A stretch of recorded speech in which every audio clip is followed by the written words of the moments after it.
সালটা ছিল ২০০৯। শ্রীলঙ্কার জাফনার টেরিটরির অন্তর্গত মঙ্গুস জঙ্গলকে দেখানো হয়।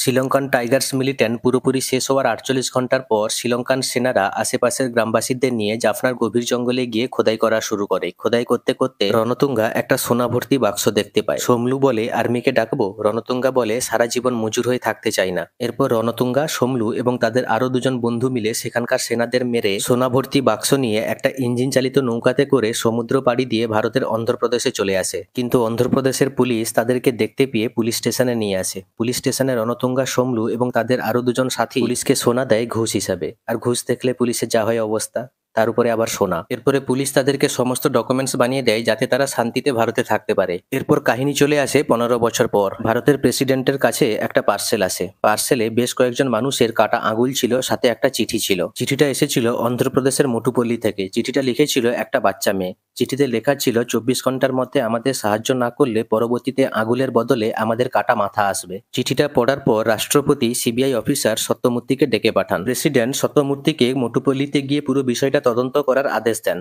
এরপরে মোটুপল্লী গ্রামকে দেখানো হয়, যেখানে একজন চাষি মাঠে লাঙল করার সময় ১০ জন মানুষের মাথা কাটা লাশ দেখতে পায়। মাঠে চাষ করা বাকি চাষিরা সেই সমস্ত লাশগুলোকে নিয়ে গ্রামে আসে। খবর পেয়ে পুলিশ সেখানে আসে। লেডি অফিসার বিজয়লক্ষ্মী গ্রামবাসীকে জিজ্ঞেস করে এটা কার কাজ, কিন্তু গ্রামবাসীরা পুলিশের সামনে ভয়ে মুখ খুলে না। সেই সময় একটা বাচ্চা চেঁচিয়ে বলে এটা রণতুঙ্গার কাজ। এরপর বিজয়লক্ষ্মী বাকি পুলিশ অফিসারদের নিয়ে রণতুঙ্গার বাড়ির উদ্দেশ্যে বেরিয়ে পড়ে। রাস্তায় বিজয়লক্ষ্মীর সিনিয়র অফিসার বিজয়লক্ষ্মীকে কল করে। বিজয়লক্ষ্মী বলে সে রণতুঙ্গাকে গ্রেপ্তার করতে যাচ্ছে। তখন সিনিয়র অফিসার বিজয়লক্ষ্মীকে বলে তুমি তাড়াতাড়ি পুলিশ স্টেশনে চলে এসো আর ৭ দিনের ছুটি নিয়ে অন্য কোথাও চলে যাও। কিন্তু বিজয়লক্ষ্মী কোনো কথা শোনে না। কিছুটা যাবার পর সমস্ত মেল অফিসাররা বিজয়লক্ষ্মীকে বলে ম্যাডাম, আমরা রণতুঙ্গার বাড়িতে যেতে পারবো না, আমরা অন দ্য স্পট রিজাইন করছি। এই বলে সমস্ত মেল পুলিশ অফিসাররা সেখান থেকে দৌড়ে পালিয়ে যায়। তখন বিজয়লক্ষ্মী বাকি মহিলা পুলিশ অফিসারদের নিয়ে রণতুঙ্গার বাড়িতে যায়।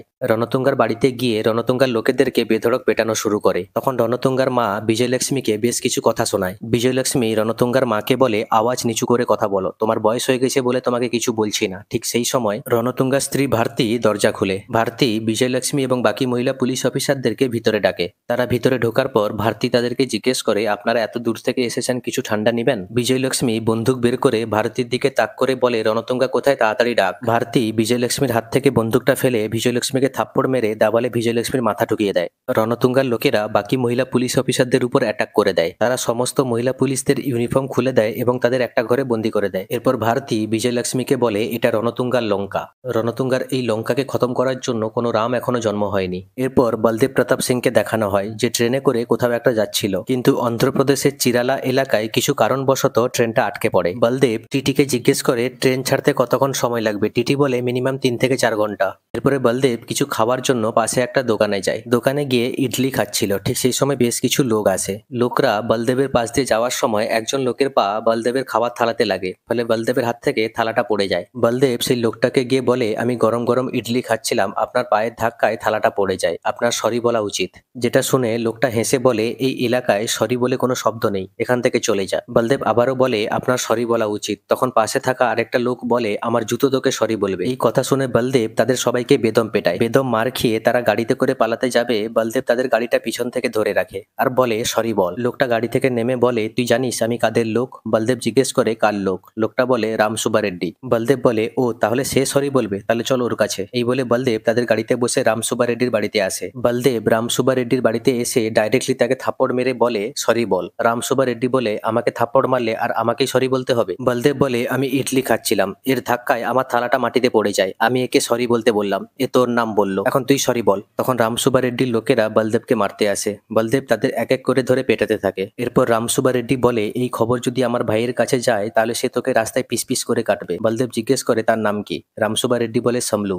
বলদেব বলে ও তাহলে সে সরি বলবে। এদিকে সিবিআই অফিসার সত্যমূর্তি হায়দ্রাবাদে এসে পৌঁছায়। হায়দ্রাবাদ থেকে গাড়ি করে মোটুপল্লীর উদ্দেশ্যে রওনা দেয়। একজন পুলিশ অফিসার লোকাল মিনিস্টারকে কল করে বলে সিবিআই অফিসার মোটুপল্লীর দিকে যাচ্ছে। ওই লোকাল মিনিস্টার ভারতীকে কল করে আর বলে সিবিআই অফিসার মোটুপল্লীর দিকে যাচ্ছে, যা করার সাবধানে। এদিকে বলদেব যে লোকগুলো ইডলি ফেলেছিল সেই লোকগুলো এবং রামাসুবা রেড্ডিকে সঙ্গে নিয়ে সমলুর কাছে যায়। সমলু তখন একটা রেজিস্ট্রেশন অফিসে ছিল। বলদেব সমলুকে বলে সরি বল, যা শুনে সমলু এবং সমলুর সাথে থাকা বাকি লোকেরা হাসতে থাকে। থাকে। বলদেব বলে আমি ইডলি খাচ্ছিলাম, এই লোকটার ধাক্কায় আমার ইডলি পড়ে যায়, আমি তাকে সরি বলতে বললাম। সে রামা সুবা রেড্ডির নাম নিল, আমি রামা সুবা রেড্ডির বাড়িতে গেলাম, রামা সুবা রেড্ডি তোর নাম নিল, এখন তুই সরি বল। সেই সময় সোমলুর একজন লোক পিছন থেকে বলদেবের উপর হামলা করে, কিন্তু বলদেব তো একাই 100 সবাইকে ধরে পেটানো শুরু করে। বলদেব সোমলুকেও বেদম পিটিয়ে বলে সরি বল। সোমলু চিৎকার করে বলে আমার আন্না যদি জানতে পায় তখন তো রক্ত চুষে খাবে। বলদেব জিজ্ঞেস করে তোর আন্নার নাম কি? সোমলু বলে রণতুঙ্গা।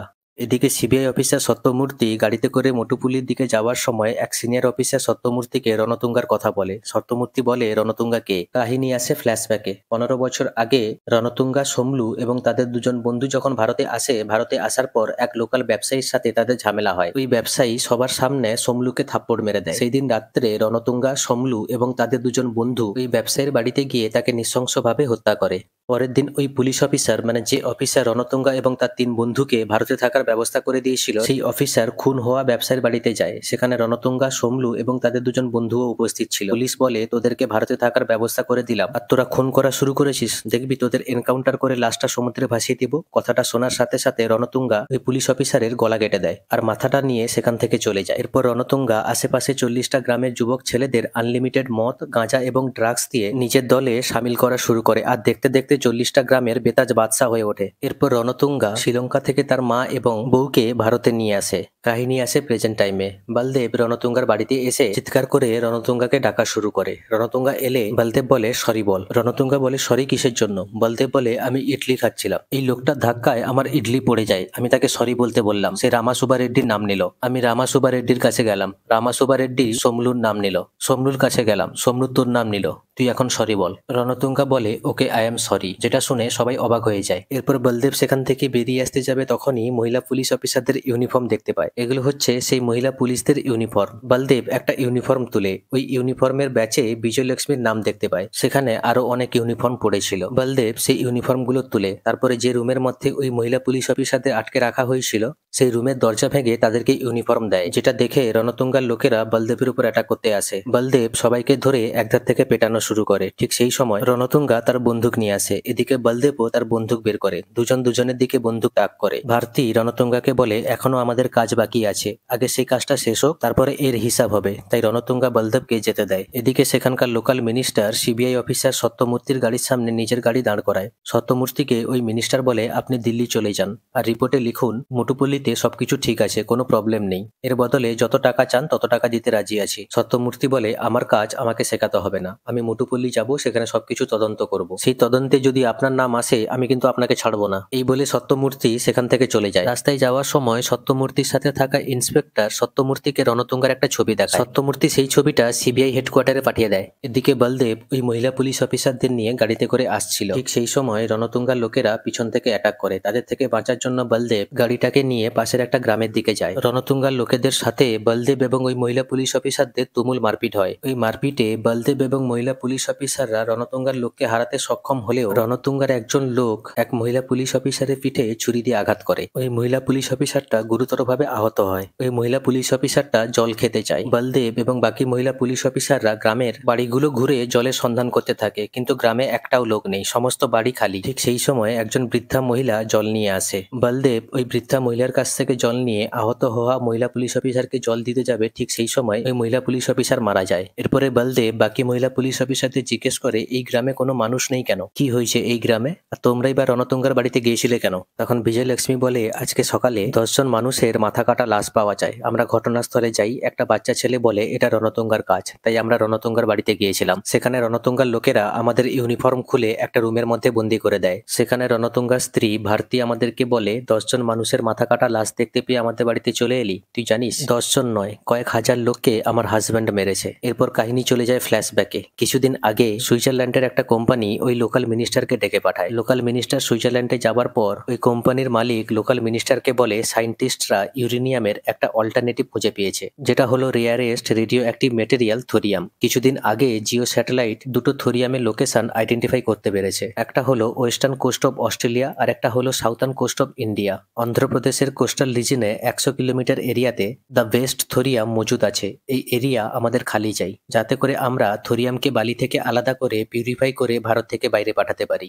এর জন্য যত টাকা লাগবে আমরা দিব। তখন ওই পলিটিশিয়ানের অ্যাসিস্ট্যান্ট বলে মানুষদের বিনা অনুমতিতে তাদের জমি জায়গা ঘরবাড়ি খালি করা অসম্ভব। এরপরে ওই পলিটিশিয়ান ভারতে এসে রণতুঙ্গাকে সবকিছু বলে আর জানায় তুমি যদি ঘরবাড়ি জমি জায়গা সবকিছু খালি করে দিতে পারো তাহলে তোমাকে 25,000 কোটি টাকা দিব। এরপর রণতুঙ্গা এক এক করে গ্রামবাসীদের কাছ থেকে জোর জবরদস্তি জমি দখল করা শুরু করে এবং তাদের ঘরবাড়ি খালি করা শুরু করে। যারা বাধা দিতে আসে তাদেরকে গুলি করে মেরে দেয়। এরপর রণতুঙ্গা ওই বৃদ্ধা মহিলার গ্রামে আসে, মানে যে বৃদ্ধা মহিলাটা জল নিয়ে বেরিয়েছিল। সেই গ্রামে এসে রণতুঙ্গা যখন জোর জবরদস্তি জায়গা দখল করছিল তখন ওই বৃদ্ধা মহিলার মেয়ে মোবাইলে সবকিছু রেকর্ড করে নেয় এবং সোশ্যাল মিডিয়াতে আপলোড করে দেয়, যেটা ওই পলিটিশিয়ান জানতে পেরে যায়। এরপর বিজয়লক্ষ্মীর সিনিয়র অফিসার ওই গ্রামে গিয়ে সবার সামনে মেয়েটার কাপড় খুলে অপমান করে। সেই ঘটনার পর থেকে বৃদ্ধা মহিলার মেয়েটি পাগল হয়ে যায়। কাহিনী আবারও প্রেজেন্ট টাইমে আসে। আমরা ওই বৃদ্ধা মহিলার মেয়েকে দেখতে পাই যে পাগল হওয়ার পর থেকে রাস্তাঘাটে ধুলোবালি খেয়ে বেড়ায়। বলদেব জিজ্ঞেস করে এতগুলো গ্রামের মধ্যে কোনো গ্রামের লোক রণতুঙ্গার বিরুদ্ধে রুখে দাঁড়ালো না? তখন ওই বৃদ্ধা মহিলাটি বলে একটা গ্রামের লোক রুখে দাঁড়ানোর চেষ্টা করেছিল আর সেই গ্রামটার নাম হচ্ছে মোটুপল্লী। এরপর গত পরশুদিন রাত্রের মোটুপল্লী গ্রামের একটা ঘটনা দেখানো হয়, যে গ্রামের মানুষেরা সিদ্ধান্ত নেয় যে রাষ্ট্রপতির কাছে চিঠি লিখে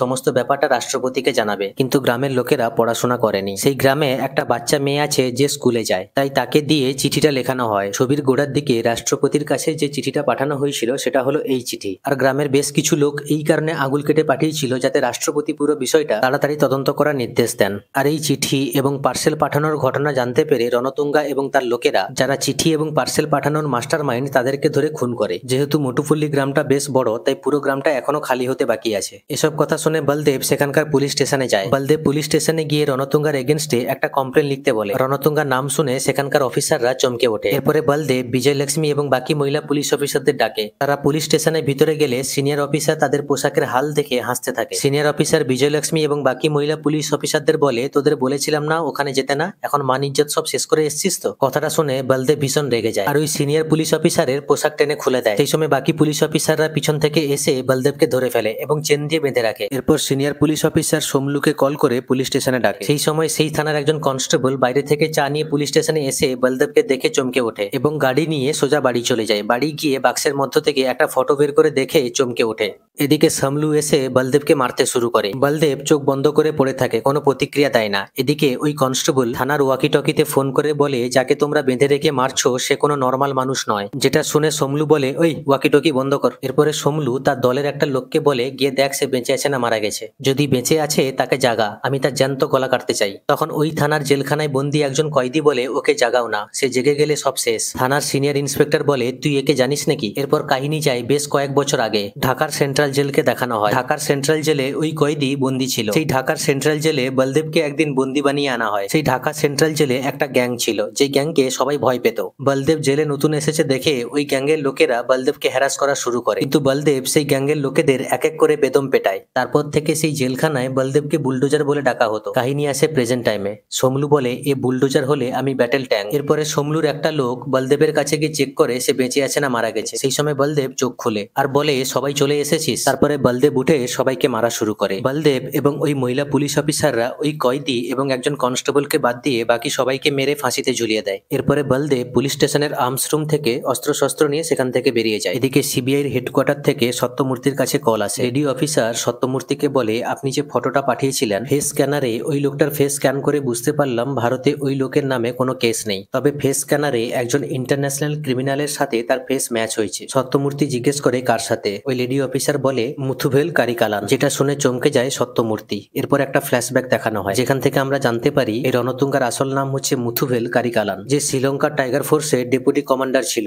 এমনকি ভারতের এক্স ইউনিয়ন মিনিস্টারের অ্যাসাসিনেশনের মাস্টার মাইন্ডও ছিল এই মুথুভেল কারিকালান। পরবর্তীকালে সে গা ঢাকা দিয়ে সাধারণ শ্রমিকে পরিণত হয়, যার বর্তমান নাম হচ্ছে রণতুঙ্গা। কথাটা শুনে সত্যমূর্তি আর্মি হেডকোয়ার্টারে কল করে বলে মোটুপল্লীতে আমার একটা স্পেশাল ফোর্সের প্রয়োজন। আর্মির হেডকোয়ার্টার থেকে একজন আর্মি অফিসার বলে স্পেশাল ফোর্সকে ওখানে পৌঁছতে গেলে মিনিমাম 3 থেকে 4 ঘন্টা সময় লাগবে। সত্যমূর্তি বলে আমার কাছে এত সময় নেই। এরপর ওই আর্মি অফিসার বলে রেডারে দেখতে পাচ্ছি ওই এলাকাতে একজন কমান্ডো অফিসার আছে। সত্যমূর্তি বলে একজনকে দিয়ে কি হবে, আমরা একজন ইন্টারন্যাশনাল ক্রিমিনালকে ধরতে যাচ্ছি, একজনের দ্বারা সম্ভব নয়। তখন ওই আর্মি অফিসার বলে এই কমান্ডো একাই 100 জনের সমান। আর এরপরেই আমরা জানতে পারি ওই কমান্ডো অফিসার আর কেউ নয়, হলেন বলদেব। তিনি হলেন ভারতের one of the best commando officer brigadier Baldev Pratap Singh, যিনি 1999 সালে কার্গিল যুদ্ধ থেকে 2016 সালে সার্জিক্যাল স্ট্রাইক সবেতেই অংশ নিয়েছিলেন। এমনকি বাংলাদেশে ঢাকা জেলে আন্ডারকভার অপারেশনেও অংশ নিয়েছিলেন, যেটার কথা ওই কয়েদি বলছিল। তবে বলদেব যে একজন কমান্ডো অফিসার সেটা ওই কয়েদি জানতো না। ব্রিগেডিয়ার বলদেব প্রতাপ সিং বাংলাদেশে ঢাকা জেলে কোন আন্ডারকভার অপারেশনে অংশ নিয়েছিলেন সেটা ছবির মধ্যে দেখানো হয়নি। পুলিশ স্টেশনের সেই কনস্টেবল বাড়িতে এসে বাক্সের মধ্যে এই ব্রিগেডিয়ার বলদেব প্রতাপ সিং এর ছবি দেখে থানায় ওয়াকিটকিতে কল করে বলেছিল যাকে তোমরা বেঁধে মারছো সে কোনো সাধারণ মানুষ নয়। যাই হোক, এদিকে রণতুঙ্গা মোটুপল্লী গ্রামের বাসিন্দাদের আটক করে নেয় এবং জোর জবরদস্তি পেপারে সাইন করায়। এমনকি ওই বাচ্চা মেয়েটি যে মেয়েটি চিঠি লিখেছিল তাকেও আটক করে নেয়। রণতুঙ্গা ওই বাচ্চা মেয়েটিকে বলে, তুই রাষ্ট্রপতির কাছে আরো একটা চিঠি লিখ। চিঠিতে লিখ মোটুপল্লী গ্রাম বাসিন্দারা কিভাবে রণতুঙ্গার হাতে মরেছে। এরপর রণতুঙ্গা একজন লোকের বুকে গুলি করে দেয়। রণতুঙ্গা বাচ্চা মেয়েটিকে বলে, চিঠিতে লিখ প্রথম গুলি বুকে লেগেছে। এরপরে রণতুঙ্গা দুটা লোকের মাথায় গুলি করে দেয় আর বাচ্চা মেয়েটিকে বলে, চিঠিতে লিখ দ্বিতীয় গুলি মানুষের মাথার এপার থেকে সেপাশে বেরিয়ে চলে গেছে। এরপর রণতুঙ্গা গুলি চালিয়ে 3 জন বৃদ্ধ মানুষকে মেরে দেয় আর বাচ্চা মেয়েটিকে বলে, চিঠিতে লিখ তৃতীয় গুলিতে 3 জন বুড়া মরেছে। আর তখনই হেলিকপ্টারে করে commando officer brigadier Baldev Pratap Singh সেখানে আসে। বলদেব প্রতাপ সিং এক এক করে রণতুঙ্গার সমস্ত লোককে মেরে দেয়। শেষে বাকি থাকে রণতুঙ্গা একা। বলদেব প্রতাপ সিং রণতুঙ্গাকে মারতে মারতে আধমরা করে গলা চারিদিকে চেন ছড়িয়ে চেনের 2 সাইড গ্রামবাসীদের হাতে ধরিয়ে দেয়। এরপর গ্রামবাসীরা 2 সাইডে চেন টেনে এক প্রকার ফাঁসির মতো করে রণতুঙ্গাকে মেরে দেয়। এদিকে লেডি পুলিশ অফিসাররা ভারতীকে গ্রেপ্তার করতে যায়। ভারতী নিজের মাথায় গুলি করে আত্মহত্যা করে, যেটা দেখে রণতুঙ্গার মা হার্ট অ্যাটাকে মারা যায়। এদিকে সিবিআই অফিসার সত্যমূর্তি এসে পৌঁছায়। এসে দেখে মুথুভেল কারিকালান অর্থাৎ রণতুঙ্গা মারা গেছে। সত্যমূর্তি ব্রিগেডিয়ার বলদেব প্রতাপ সিংকে সেলুট জানিয়ে বলে, the country is proud of you. এরপর সত্যমূর্তি রাষ্ট্রপতির কাছে ফোন করে পুরো বিষয়টা জানায়। বলদেব প্রতাপ সিং গ্রাম ছেড়ে যাওয়ার আগে যে বাচ্চা মেয়েটি রাষ্ট্রপতির কাছে চিঠি লিখেছিল সেই বাচ্চা মেয়েটি ছুটে এসে বলদেব প্রতাপ সিংকে জড়িয়ে ধরে এবং ছবিটা এখানেই শেষ হয়ে যায়।